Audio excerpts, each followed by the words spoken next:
రంగారెడ్డి జిల్లా మోయినాబాద్ మండలంలోని హిమాయత్నగర్లో గల ఎన్టీఆర్ ఎడ్యుకేషనల్ ట్రస్ట్ 27వ వార్షికోత్సవానికి పురస్కరించుకొని ఎన్టీఆర్ ట్రస్ట్ విద్యా సంస్థల అధినేత నారా భువనేశ్వరి జ్యోతిని వెలిగించి ప్రారంభించడం జరిగింది.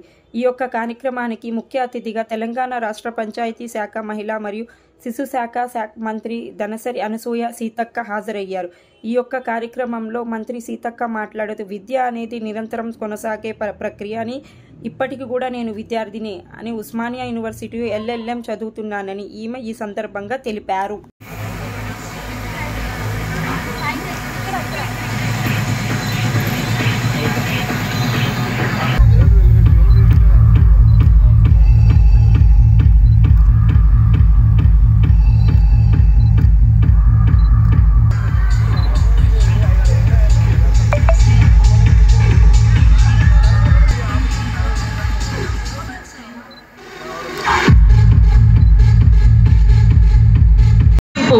ఇంకా లక్షలాది మంది గుండెల్లో ఆ పేరు ఉంటుంది. ఎందుకంటే వారు చేసినటువంటి సేవ, వారు చేసినటువంటి మంచి.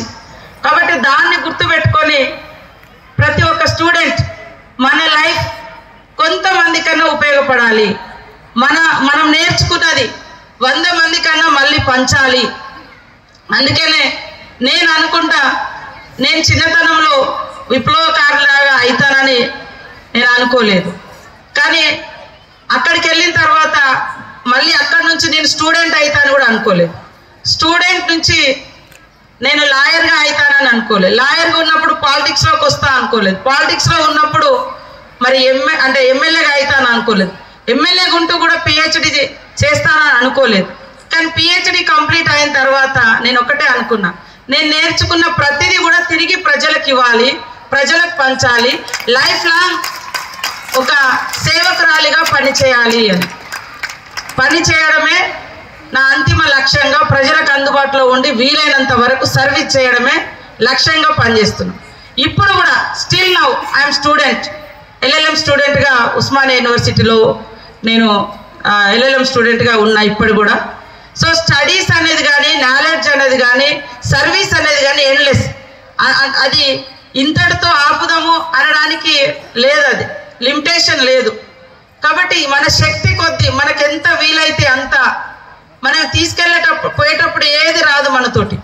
మనం జస్ట్ చేసినటువంటి సేవ, పంచినటువంటి జ్ఞానము, విజ్ఞానము, ఇవి మాత్రమే మిగులుతాయి. మనం ఎంత గొప్ప తిండి తిన్నాము, ఎంత గొప్పగా అంటే ఇంట్లో ఉన్నాము, ఎంత గొప్ప ఏమంటారు కాస్ట్లీ లైఫ్ అనుభవించడం అనేది ఎవరు చూడరు.